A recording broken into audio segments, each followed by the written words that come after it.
Pourquoi ils nous filment comme ça? Ne vous inquiétez pas, on fait un documentaire sur les Maghrébins. Ah, ils font un documentaire sur les Maghrébins. Je suis un peu fatigué. On reprend le tournage toujours avec Rachid parce que moi je suis fatigué. D'accord, mais on voit quand, Ahmed? Mais justement, je l'ai appelé et tu peux le voir même aujourd'hui ou demain. Tu l'appelles. Ah, d'accord. Voilà. Mais attention, il est bavard. Hein. Merci. Parce qu'il veut rencontrer Ahmed pour l'interview ici. C'est une bonne idée. Et après, tu vois, il voit avec toi. Ahmed, pour toi, la France des années 60 et la France d'aujourd'hui, c'est quoi? La France des années 60, on fonctionnait comme on pouvait. On avait du mal à s'en sortir parce qu'on était d'Algérie. Quand je suis arrivé, je me souviens qu'on était parfois 3, 4 dans une chambre. Maintenant que tu es à la retraite, pourquoi tu ne retournes pas en Algérie? Il y a le problème de santé, il y a le problème de sécurité sociale. J'ai travaillé ici, je suis assuré ici. Étant vieux et malade, c'est ici que je dois me soigner. Tu n'as pas pu faire venir ta famille en France. Au début, je ne pouvais pas. Le temps est passé, j'ai soi-disant évolué. Comme on dit, c'est trop tard. Ma famille est bien placée là-bas, ma famille est installée chez elle, ma famille, je lui rends visite de temps en temps. Mais malgré tout, quand je vais là-bas, je suis chez moi. Et si tu avais pu faire venir tes enfants, ils auraient pu faire des études. Pour faire venir sa famille, c'était dur, très dur, beaucoup plus dur qu'on le croit. Maintenant, les gens se déplacent plus ou moins facilement. Mais avant, c'était pas ça avant. Hein. Et tu comptes retourner un jour en Algérie? Ben, il m'est arrivé de retourner, de temps en temps, je vais. Mais quand je vais là-bas en vacances. Pourquoi? Parce qu'ici, je suis plus ou moins installé et j'ai ma retraite ici. Là-bas, j'ai rien de quoi vivre là-bas. J'ai ma retraite ici, je vis ici. Avec ta retraite, tu pourrais vivre confortablement en Algérie. Il y a des habitudes. Oui, oui, on prend des habitudes. Il y a des connaissances, il y a des amis, il y a des familles. Ça se passe pas comme ça. Hein, quand on s'installe, moi je me suis installé pour toujours, sans le vouloir. Hein. Et il arrive un jour, on s'aperçoit qu'on ne peut pas y aller ailleurs. Tes amis, tu les vois toujours? À Saleh et Rachid, pour moi c'est de la famille. Bonjour. Alan, comment ça va là? Ça va et toi? Ta santé est bonne, j'espère? Ça va. Je vois Salah et dort là. Oui, il a les moyens. Il dort quand tu dis. Il est bourré encore avec des médicaments. Les médicaments et la vieillesse, hélas. Ah ben, tu vois, il perd la boule, le pauvre. C'est l'âge. Qu'est-ce que tu veux? C'est la vieillesse. La vieillesse, c'est ça, hélas. Il peut la réparer avec ses médicaments. Les médicaments, ils sont pour calmer, quoi. Mais qu'est-ce que tu veux? Ils font tellement de médicaments. À part ça. Hein? À part ça. Ça va. On dit ça va. Ça va à peu près. Mais il y a des jours que ça va mieux que d'autres.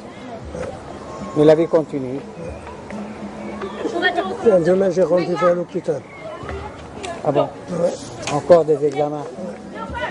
Heureusement qu'on a les hôpitaux. Heureusement. J'ai pris un abonnement. J'ai pris un abonnement. Abonnement obligé. Ouais. Ah, c'est la vieillesse. Ouais. C'est comme ça qu'il se Il faut la suivre. Et ça là, tu l'as connu comment? Ah oui, j'avais peut-être 20 ans. Il y a très longtemps. Il y a longtemps qu'on se supporte. Il y a longtemps qu'on se voit et ils sont ensemble.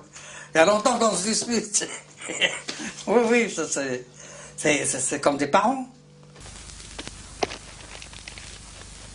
Salah, Ahmed.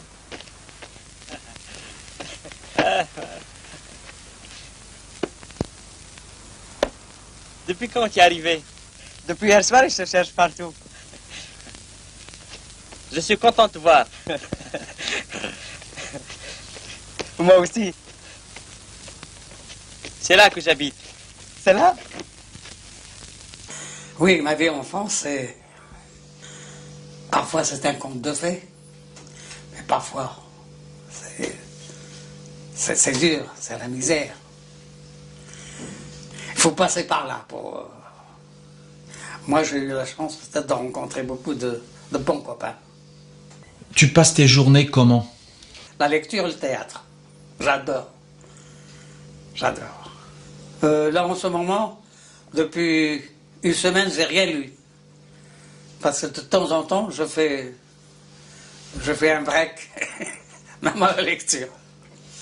Et quelquefois, je lis même à haute voix, comme au théâtre, hein, chez moi. D'accord. J'ai la télévision, et je sors me promener, je sors me balader, ça. Pour moi, sortir, se promener, pour moi, c'est un sport. C'est un plaisir de voir les gens.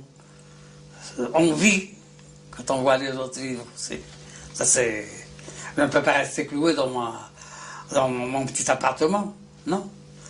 Je sors, je me promène, et j'ai la télé.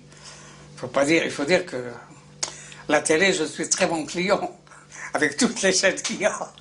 Et la télévision algérienne, tu la regardes? Non, parce que je ne l'ai pas. Voilà. Je ne l'ai pas. As-tu la double nationalité?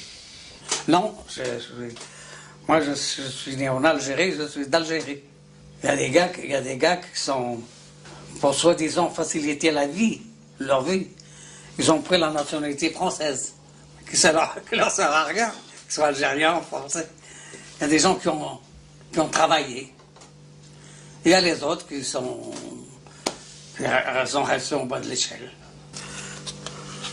Hein? C'est ma carte de résident. Il y a des gens qui croient que d'avoir la nationalité française, c'est plus facile. Non. En France, si tu produis, ta nationalité n'a rien à voir. C'est comme ta religion. Tu peux aller à l'église, à la mosquée, au truc, non, ça n'a rien à voir. Quand on travaille, on gagne de quoi se nourrir. Quand on ne travaille pas, on crève de faim. Que ce soit en France ou ailleurs, que ce soit français ou étranger. En France, on a tous les droits. C'est vrai. On a les droits. Mais seulement, il faut les gagner, ces droits. Pour les avoir, pour les obtenir, pour produire. Et t'as des gens qui viennent ici, en France, c'est plus facile.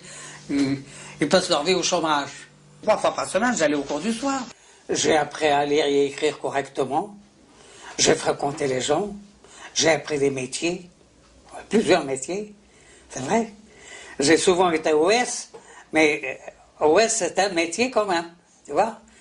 J'ai fait des chantiers, j'ai fait des usines, j'étais gardien de nuit, j'ai fait les conservatoires, je fais du cinéma, comme tu le sais, et de la télé, et j'ai fait une bonne carrière. Tu penses à la mort? Non, parce que la mort, pour moi, c'est d'arrêter de vivre, c'est tout. Nous sommes mes grands-parents, tes grands-parents, tes parents, les miens. On passe tous par là, la mort, ça fait partie de la vie. C'est la fin de la vie, c'est tout. Tu veux être enterré ici ou au bled? Qu'importe. Allahi wasi'a. Tu comprends ça? Voilà. Que ce soit ici ou là-bas, c'est pareil.